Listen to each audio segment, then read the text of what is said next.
বন্ধুর গার্লফ্রেন্ড নিয়ে আড্ডা দিতেছি, ঠিক আছে? এটা খুবই ভালো বিষয়। এখন দেখার বিষয় আশেপাশে কি কোনো পাট খেত আছে নাকি? আজ এরা ক্যাচাল করবি না, কমেন্টে ঝামেলা করবি না, কয়ে দিলাম আইডি খাইয়া দিব। তুই আইডি খাওয়া দিবি, পারলে দিস খা। ইউটিউব ফেসবুক তো তোর বাপের, তুই চাইলেই খাওয়া দিতে পারবি। এখন তোর কারো আইডি খাওয়ার দরকার নেই, তুই যেটা খাইতে গেছিস ওইটা রেখা। বুঝলে বুঝপাতা না বুঝলে কমির পোলা জবান এক কথা, বুঝছস না ব্যাপারটা? ব্যাপারটা আমি বুঝি নাই, তবে তুই যে থ্রেট দিছিস এতে তো মনে হয় বাংলার মানুষ প্যান ভিজায় ফেলছে। আমি বিশ্বাস করি না। বিশ্বাস তো আমিও করতে পারতাছি না। হুজুররা ইসলামিক ভিডিও রাইখা কি গ্যাঞ্জাম শুরু করে দিল। বলেন কি? আমি কি বলি সেটা শোনার আগে টিকটকের কিছু মাদারচোদ হুজুরদের ফোস্টি নষ্টি দেখে আসি, চলে। ওই টিকটকের কিউট কিউট হুজুরানিরা পড়াশোনা করতে আর ভালো লাগে না, কি করব, ভালো একটা উপদেশ দিয়ে যাও। কেন ভাই, টিকটকের হুজুরনিরা কি তোর আম্মা লাগে নাকি? গার্ডিয়ানের কাছে উপদেশ চাইতাছস না? মানে এটা কোনো কথা? আরে বেটা, তুই উপদেশ নিবি মাদ্রাসার হুজুরদের কাছ থেকে, তা না করে তুই টিকটকের মেয়েদের কাছ থেকে উপদেশ চাইতাছস। কতটা বেহা একবার চিন্তা করে। ওরা কয় ওরাই সব, ওরাই টপ, ওরাই ফরিউ কাবাবে, আমরা হুজুররা কি বসে থাকবো ভাইয়া? না ভাইয়া, বসে থাকবা কেন ভাইয়া? যেভাবে দাঁড়িয়েছো সেভাবেই দাঁড়িয়ে থাকো ভাইয়া। এখন থেকে আমরা হুজুররাও টিকটকের ফরিউ কাবাবো ভাইয়া। ঠিক আছে ভাইয়া, ফরিও কাঁপাও তোমরা ভাইয়া। আবার এমন কাঁপানি দিস না যে কাঁপানির চোদনে তোরাই আবার পইরা যাস ভাইয়া। আমরা কিতাব খানার পোলো পাইন বাজান, আমাকে সাথে পাঙ্গা নিতে আইসো না। মাসলা মাসাল আর হাদিসের ভর তোমরা নিতে পারবে না।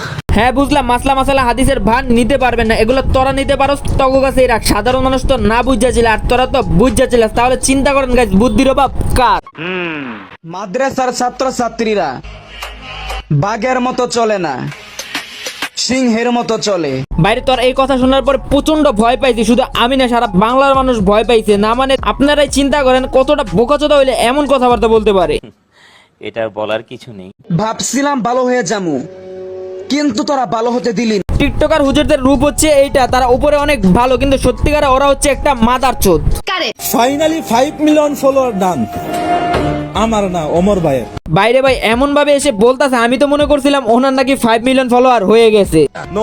মানে ওনার একবার 5 মিলিয়ন ফলোয়ার হয়েছে, এজন্য সে উইশ করতেছে। স্বাভাবিক বিষয়, উইশ করতেই পারে। বলেন কি? কিন্তু এই উইশ করছে কেন সেটা নিয়ে অনেকেরই চুলকানি উঠে গেছে।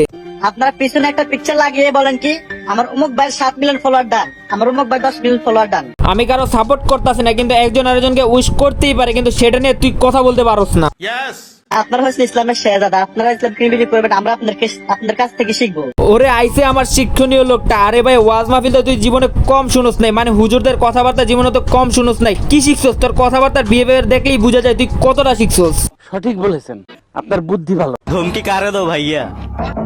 আমার দেখে কি ফেরেশতা মনে হয়? আরে তোরে দেখে ফেরেশতা কি মনে হইব? তোরে দেখে তো মনে হয় তুই একটা নেশাখোর।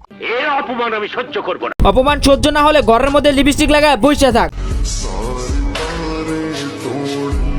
ওহ, লিপস্টিক তো অলরেডি লাগাই ফেলছে। তো গাইস, আপনারা যদি এই মাদারচোদকে নিয়ে ভিডিও চান তাহলে কমেন্ট করেন।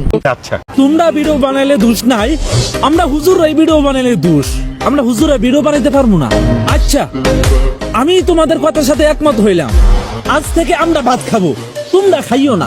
এটা কেমন যুক্তি ভাই? টিকটক ভিডিও করার মধ্যে ভাত না খাওয়ার সম্পর্ক কোথায়? না মানে এরা মুখ দিয়ে যা আসে তাই বলে। কি আশ্চর্য কথা। আমি তো আশ্চর্য হইতাছি না, আমি তো ওনাদের কথা শুনে ভয় পাইতাছি। যেসব রোস্টাররা আমাদেরকে নিয়ে রোস্ট করছে, একটু ওয়েট করো, আমরা তোমাদেরকে নিয়ে কাবাব বানাবো, কাবাব। মানে তোদের এমন একটা অবস্থা হইতে রোস্ট হইতে হইতে এমন পর্যায়ে গেছে এখন কাবাব হইতে চাইতাছস। সাই কি চাস তুই?